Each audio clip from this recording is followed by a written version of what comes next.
Welcome to the NXT Podcast, your home for weekly NXT reviews and insight. The beautiful part of NXT is that when one dream ends, another dream begins. Find all of your NXT news, recaps, and analysis right here. So with that being said, we only have one question for you. Are you ready? We thought so. Let's get the show started right now.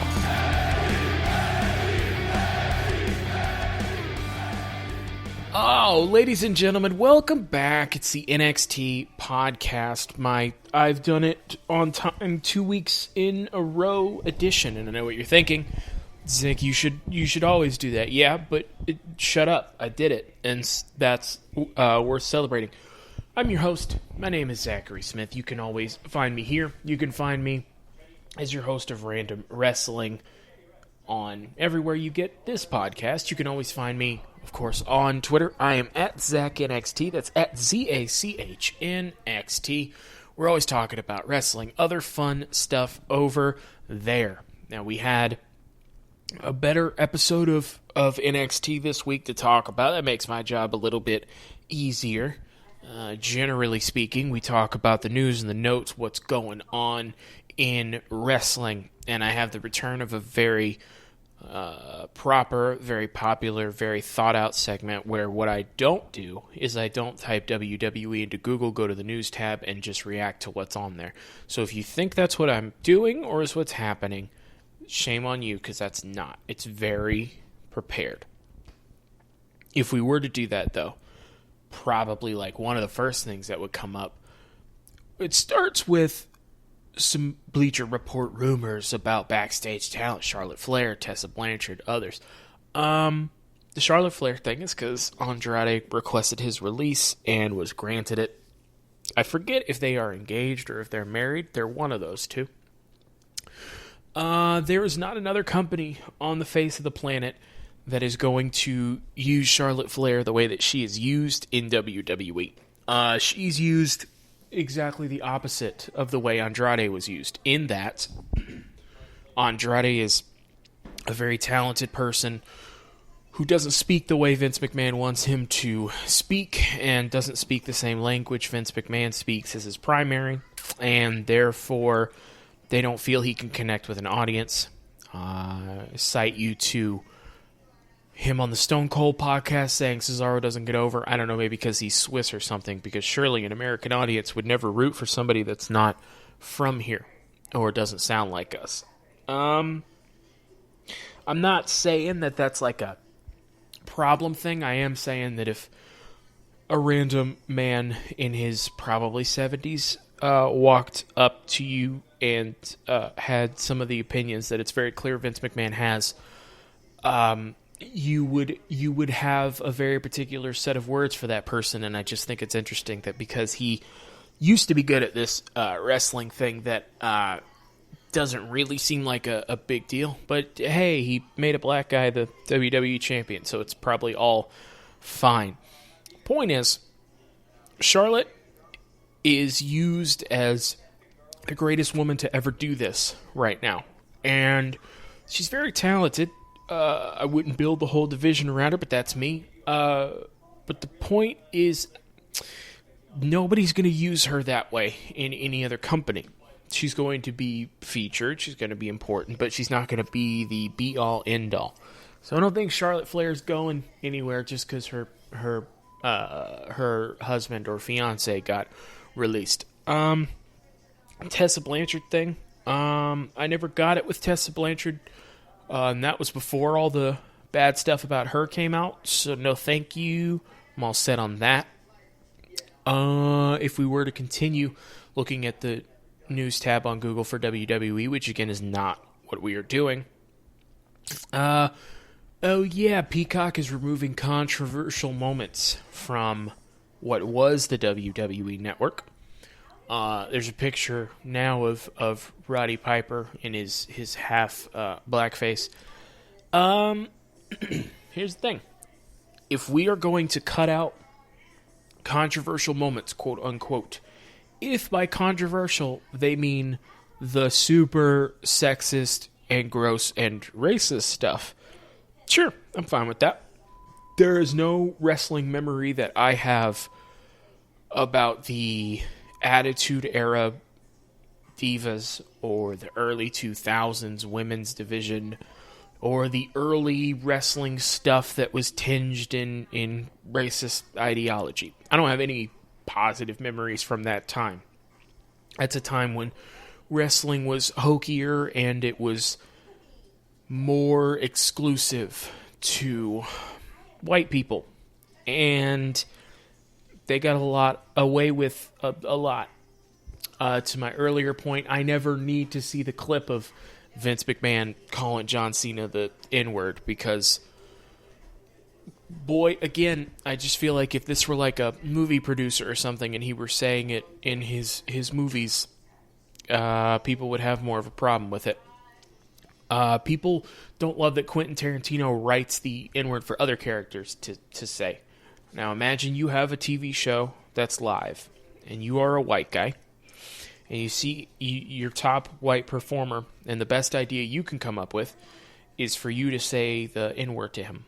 It kind of feels like you're the kind of person that always really wanted to say it, but people said you couldn't. You're the kind of person that when people say you can't do something, you just want to do it. But in my experience, I would argue that somebody who says the N-word, especially on purpose, probably not the first time he said it. So if we're removing stuff like that, that's 100% fine. If we're going to censor it every time Stone Cold put up the double middle fingers, that's going to be dumb. If we are going to censor out every time there was blood when that policy was allowed, that's going to be dumb. But if the only thing we're cutting out is the worst of the worst, who cares? What are you losing by never seeing the Katie Vick stuff again? Like, that was terrible to watch in the moment, and now it's been made into more of a joke and everybody's moved on from it. But if I tell you can never watch the Katie Vick segment again, when's the last time you watched it? Because on top of being a bad idea, it wasn't very good or entertaining. And so I haven't watched it in many, many years. A lot of the more controversial stuff that WWE has ever done is coincidentally also not some of the best stuff that they have ever done. Wrestling at its core is one person wanting to fight another person for a very personal reason. And a lot of times when you add controversy to something, it's not necessary, is it? So, if we are just removing the worst of the worst, fine. If we're going to censor like every time somebody threw up middle fingers or did something a little off the wall, that's going to be a slippery slope. Multiple reports on Aleister Black's WWE status. You should probably go ahead and just release him. I imagine that if you hired me and hired my wife, and then you fired my wife for ostensibly a reason that you made up in your head. I forget if it was that she wasn't going to stop doing the outside video service stuff, but to be fair, that was allowed when she was hired, and you made up a reason to fire somebody.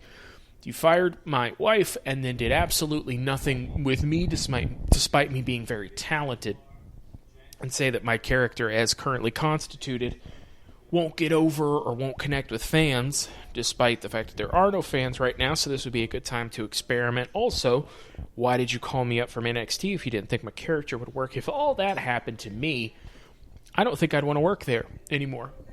I think you very well know that I wouldn't want to work for WWE, specifically Vince McMahon, in any capacity. So maybe I'm biased here, but I imagine Aleister Black is something similar. So I would imagine that with Andrade getting released, Aleister has a couple ideas of his own. But my idea is to talk about NXT for this week. Seamless transition. We have a recap of the NXT Tag Title match from last week, and then we see Adam Cole arriving at the Capitol Wrestling Center and signing in.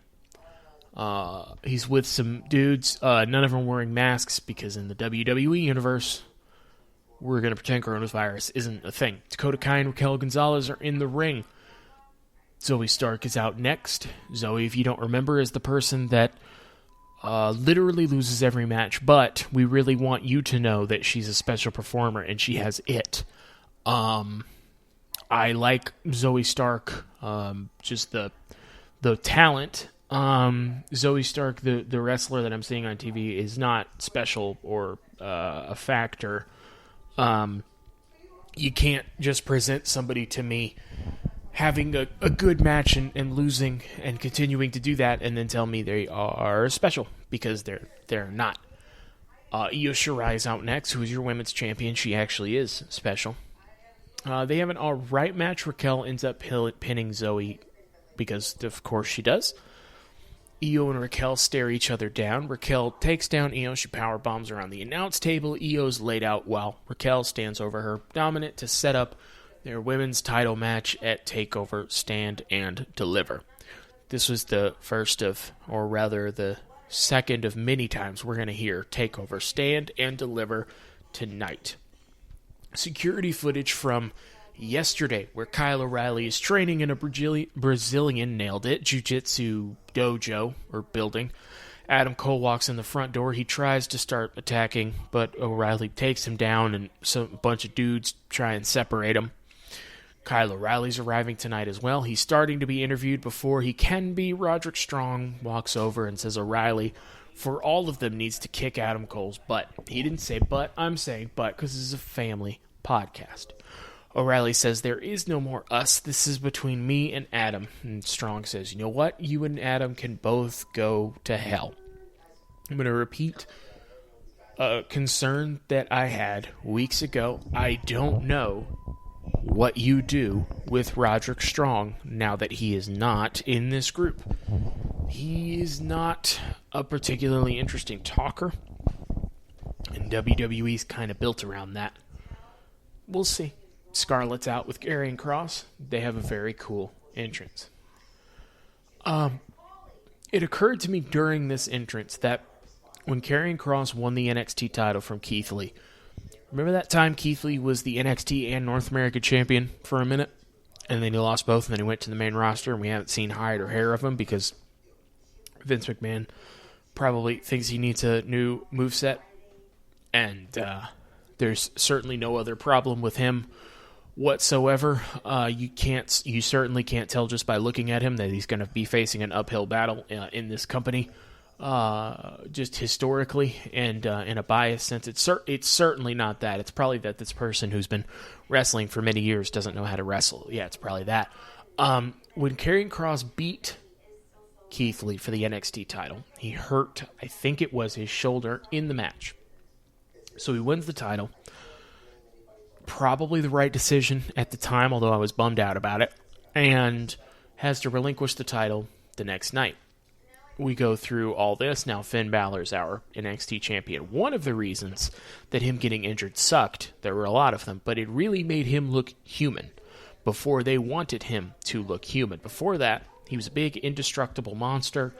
He was mowing down everybody. Nobody even came close to beating him. And then he wins the title. He was going to be dominant. And what you can do with that is you can make him a monster, make him indestructible, and then eventually somebody comes along that proves that he is human, or at least that he is not a monster, and finds the cracks in his armor and takes him down.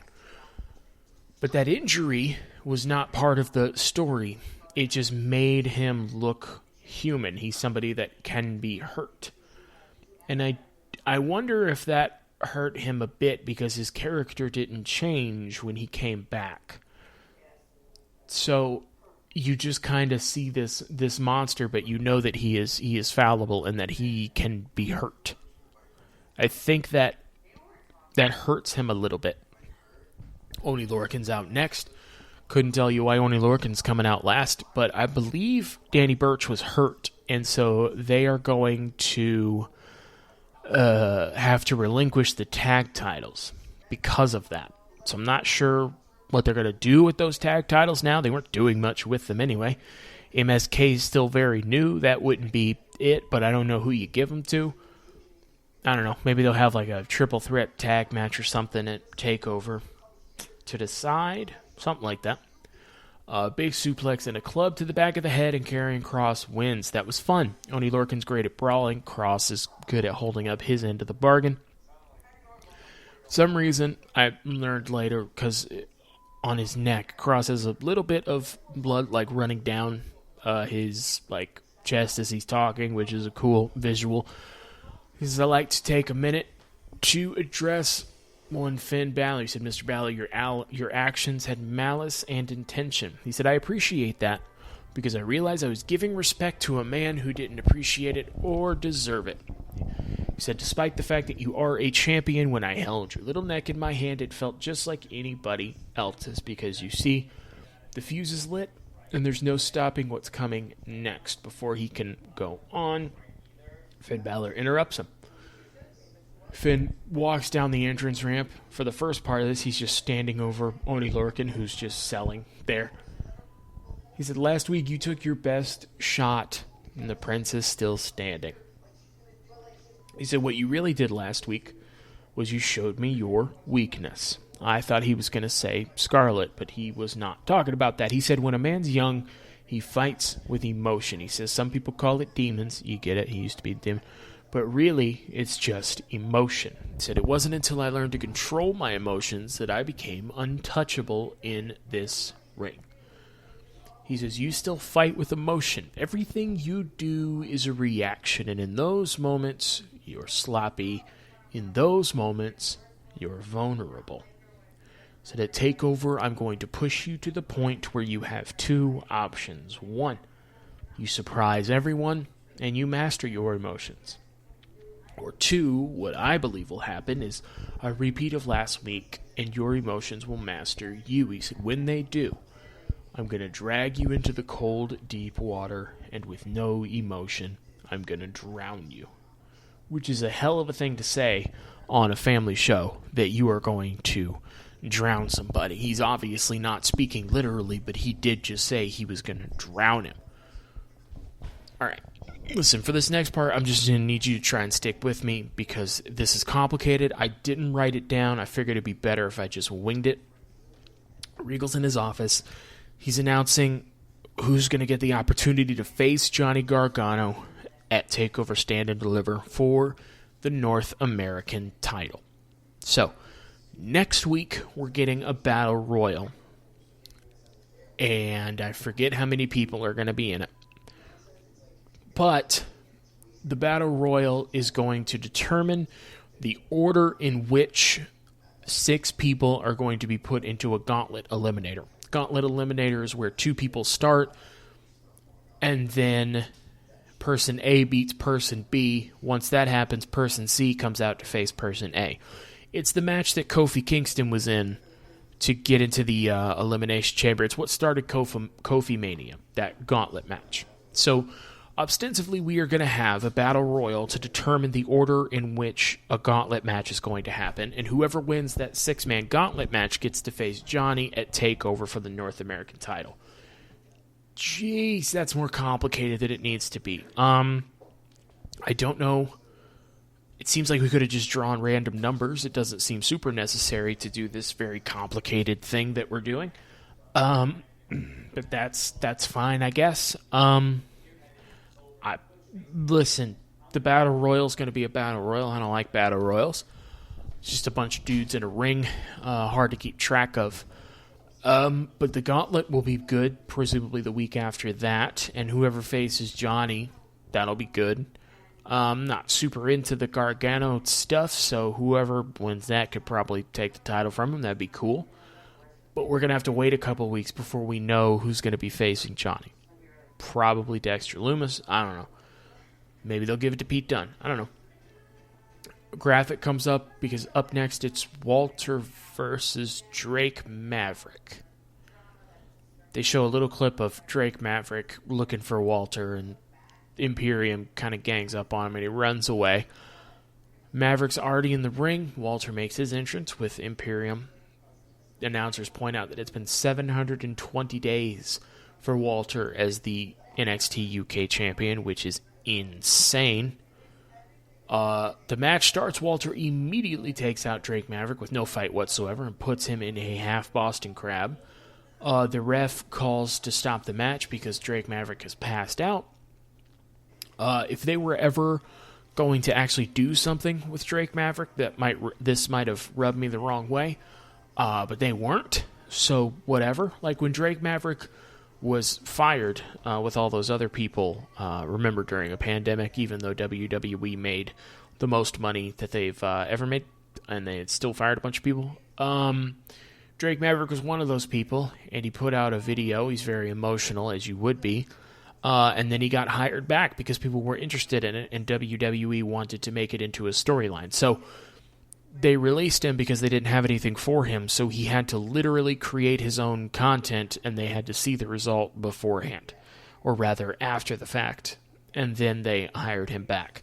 When they did that, and he was in the Cruiserweight tournament, he was a big deal. He was getting big reactions. People were really feeling his story and how much he loved this, and you could have done something with that. I'm not saying he was going to be the NXT champion or even a champion at all, but he could have been a mid-card guy for you. And rather than that, they put him in a team with Killian Dane for a bit, and boy, they sure were funny. And then now they're just kind of doing whatever with him.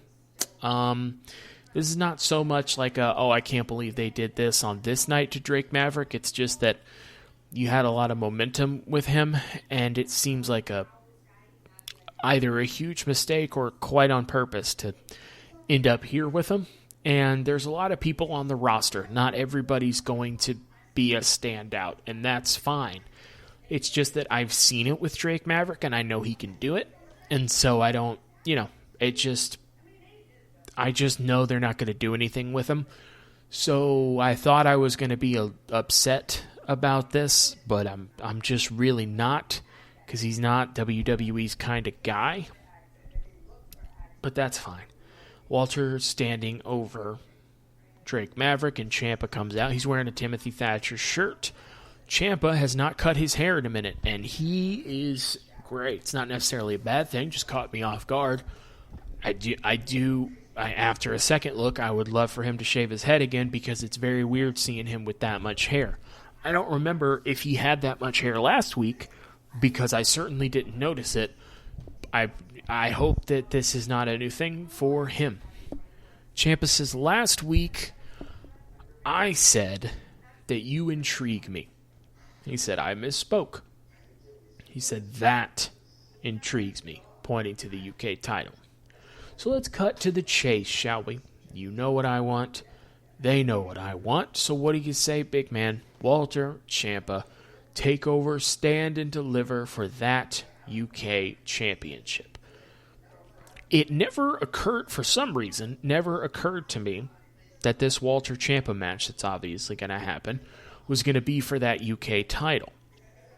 Because before it was for the UK title, I thought that there was a chance that Ciampa would win that match. Presumably, Walter's not going to be a member of the the American NXT roster. But with it being for the UK title, there's no way you're ending a over 700-day reign for Ciampa to just win it and for it to be on NXT, I would not think. So this virtually signals that Walter's going to win, which is fine. They're going to have a great match. It's going to be one of probably the best on the entirety of the card. The NXT UK title adds some stakes to it, but I think it also kind of tips the hand a little bit. Walter initially says no, and he goes to walk away, but Ciampa stops him and chops him on the chest before the numbers take him down. If you don't know, Walter's thing is that he chops very hard and it's very loud. So usually to disrespect him, people will chop him. Walter rips off Ciampa's necklace and throws it down. I don't know what that necklace is or if he's mentioned it before, but Ciampa really does not like that. He goes to rush him and Walter chops him down. Imperium and Walter stand over Ciampa with the title. For some reason, Walter now says, okay, I'll see you at TakeOver. I'm not sure why that exchange specifically made him change his mind, but that's fine. It's Walter Ciampa. I get a chance to watch Walter, who I haven't seen a ton of, but I really, really like. Fine with me. Ciampa's really good. Walter's really good. Done and done. Pete Dunne is recording it like an iPhone promo. He says he's going to win that Battle Royal next week. He said, I said that I was the best technical wrestler in the world and nobody proved me wrong. At which point, in my head, I said, except Finn Balor, who beat you. Whether you are the best technical wrestler in the world or not doesn't really mean a lot if it doesn't result in you beating people.